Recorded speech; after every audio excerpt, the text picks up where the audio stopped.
All right, let's get right into it. Today, we're going to break down one of the most urgent and frankly, terrifying public health stories of our time, the fentanyl crisis. It's a story packed with staggering numbers, a complex global pipeline, and, more recently, a really surprising turn of events. Okay, let's dive in. To really understand the stakes, we have to start right here. Just let that sink in. This isn't just some talking point. This is the head of the DEA saying this threat is in a category all by itself. This one quote really sets the stage for everything we're about to cover. And this is the human cost at its absolute peak. In 2022 alone, nearly 82,000 people in the US died from opioid overdoses. And let me be crystal clear, that devastating number was driven almost entirely by one single drug, illicit fentanyl. So, to really wrap our heads around what's happening and why this moment feels so critical, we've got to look at the data. The numbers here, they tell a story that's been years in the making. Okay, now this chart is where things get really interesting. For years and years, the story was just a relentless, heartbreaking climb, peaking in 2022. But then, in 2023, something changed. For the first time in a long time, the numbers actually started to fall, and that trend has continued. And that raises the huge question, why? What is going on? But before we get to the why, we have to be super clear on the what. Fentanyl is a synthetic opioid, and it's just worlds more powerful than anything that came before it. To put its danger into perspective, just 2 milligrams, that's about the weight of 10 to 15 grains of table salt, can kill you. That extreme potency is exactly what makes it so incredibly deadly. This crisis didn't just pop up out of nowhere.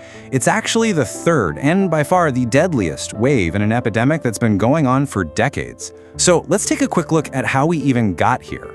The story really kicks off back in the 90s with the overprescription of legal painkillers. When the government started tightening access to those, a second wave of heroin addiction followed in the 2010s. But starting around 2013, everything changed. That's when the third wave hit.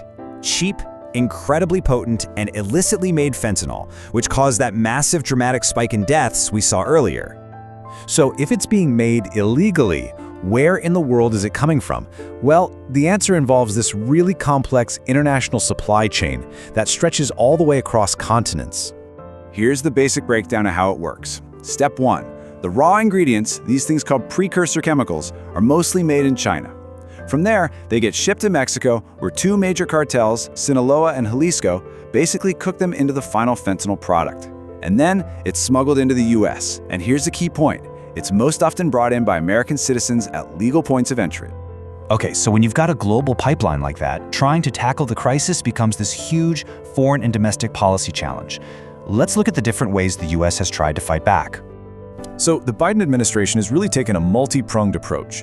They declared this whole thing a national emergency, they've put sanctions on Chinese firms that make the precursors, and they've secured new cooperation agreements with both China and Mexico. Here at home, they actually doubled fentanyl seizures in a single year, and, critically, they oversaw the FDA's approval of over-the-counter Narcan, that overdose reversal drug.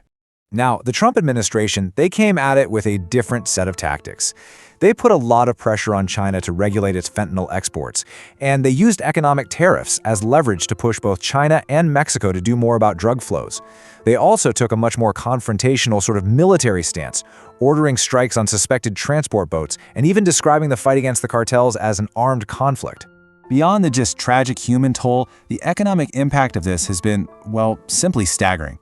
This brings us to the financial side of the crisis in a final, really critical question about where we're all headed from here. Just take a second and look at this number, $1.5 trillion.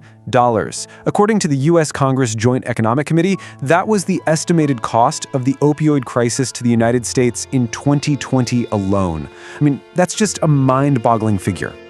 So what does a number that huge even mean? Where does it come from?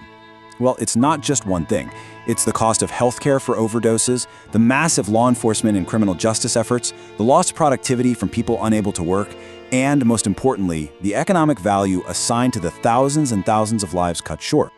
And that brings us right back around to our central question. We've seen the devastating history, the international scope, the immense cost. But with those overdose deaths finally starting to go down, we just have to ask, is this the beginning of the end? Has the United States finally, truly turned a corner on its deadliest drug crisis?